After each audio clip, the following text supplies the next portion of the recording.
sa akin kasi sa Las Piñas, na-stroke. Stroke siya. Siguro sa pagod. Sa Las Piñas siya nakano. Sa bahay niya na lang. Hindi doon kayo nagpa-position sa bahay niya?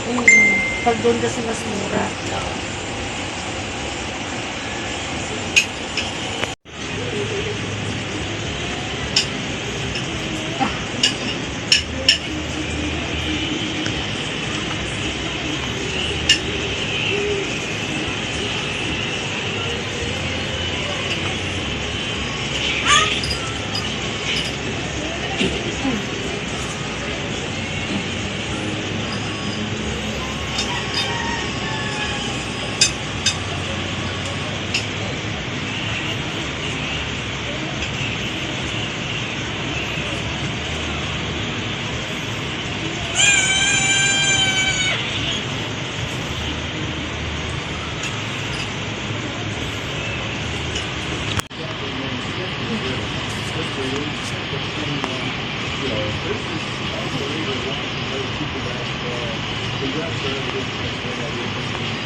Okay.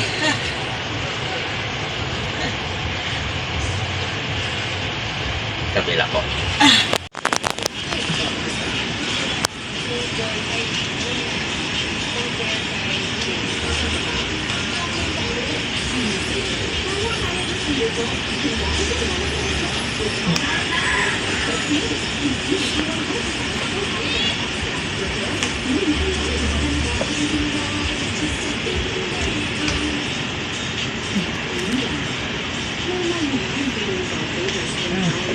Oo.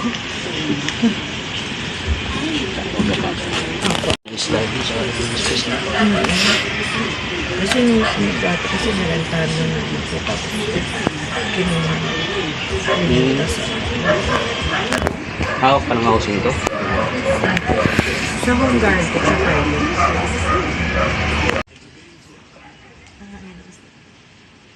Yes.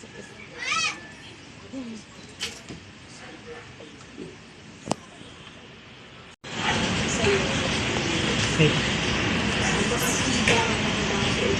Start ko na.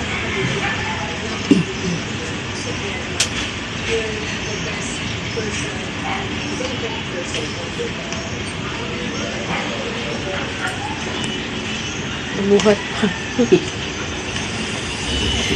Bibili na nga lang akong stroller. Oh, yordi ko yung maleta ko. Di ba? Kung nagpa-office ako.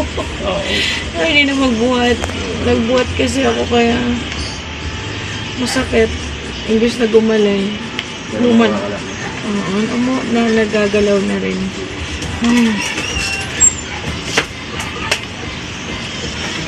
Ano po?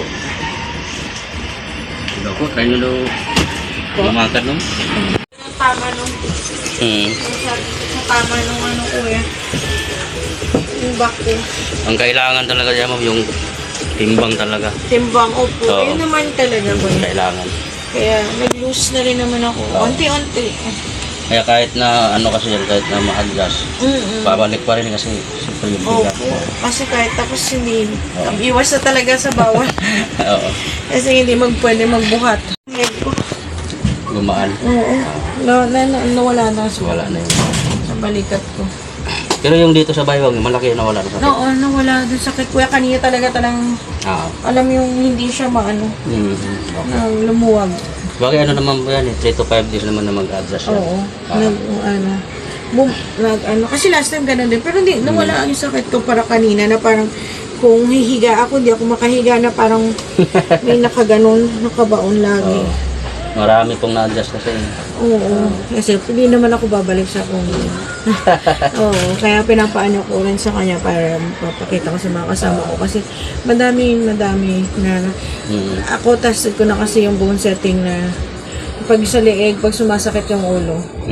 So dami kong gamot. Gamot sa ano? Sakit sa ulo? Sakit sa ulo. May migraine kasi ako eh. Ayun ako